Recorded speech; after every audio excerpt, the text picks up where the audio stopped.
The homicide rate in Canada increased by 44% in 2020, reaching the highest level, since this means that there were 2.5 homicides per 100,000 people in Canada last year.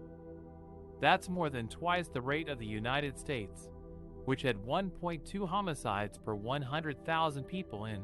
But why did this happen? And what can be done to prevent it? These are the questions we will try to answer in this video. There are many factors that can contribute to the rise of homicides in a country. Some of them are social, such as poverty, inequality, unemployment, discrimination, and marginalization. Some of them are psychological, such as mental illness, substance abuse, trauma, and stress.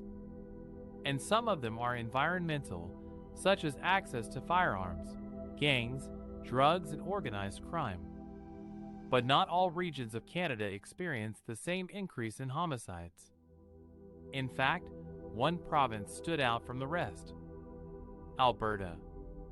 Alberta had the highest homicide rate in Canada in 2020, with 4.3 homicides per 100,000 people.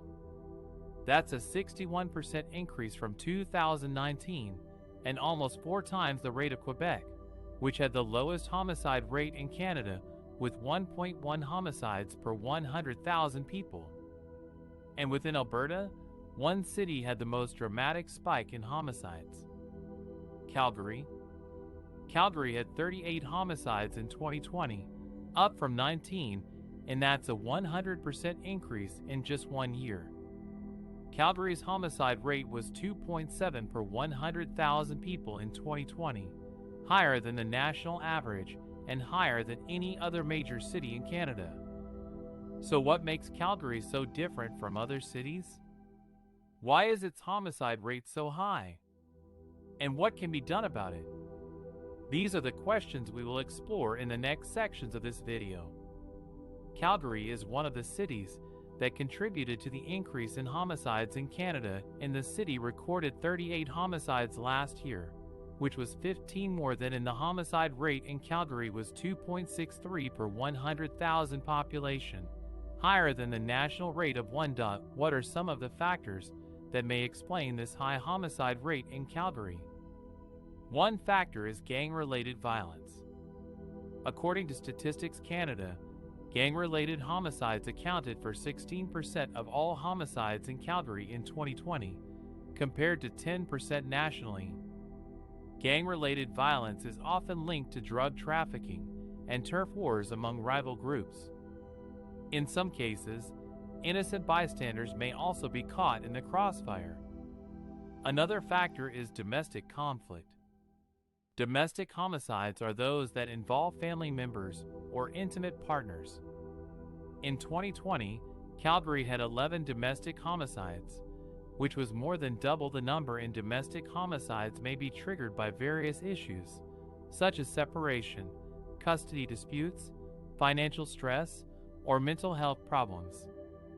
The COVID-19 pandemic may have also exacerbated domestic conflict by increasing isolation, anxiety, and economic hardship.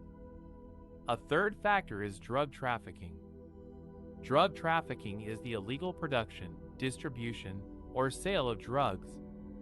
It is often associated with violence, as drug dealers may use force to protect their business or settle disputes with customers or competitors. In 2020, Calgary had 10 drug-related homicides, which was the highest number among all CMAs in Canada. Drug-related homicides may involve various types of drugs, such as opiates, methamphetamine, or cocaine. A fourth factor is mental health issues. Mental health issues are conditions that affect a person's mood, thinking, or behavior. They may include depression, anxiety, bipolar disorder, schizophrenia, or post-traumatic stress disorder. Mental health issues may impair a person's judgment, impulse control, or empathy, and may increase the risk of violent behavior. In 2020, Calgary had 6 homicides that involved mental health issues as a motive or contributing factor. A fifth factor is socioeconomic disparities. Socioeconomic disparities are differences in income, education, employment, or social status among different groups of people. Socioeconomic disparities may create feelings of frustration, resentment, or hopelessness among those who are disadvantaged or marginalized. They may also limit access to resources or opportunities that could prevent or reduce violence. In 2020, Calgary had 5 homicides that occurred in low-income neighborhoods or involved homeless victims. These are some of the factors that may contribute to the high homicide rate in Calgary. However, it is important to note that each homicide case is unique and complex, and there may be multiple or overlapping factors involved. Moreover, these factors do not necessarily cause homicide. They are only potential risk factors that may increase the likelihood of violence under certain circumstances. Therefore, addressing these factors requires a comprehensive and collaborative approach that involves various stakeholders and sectors of society.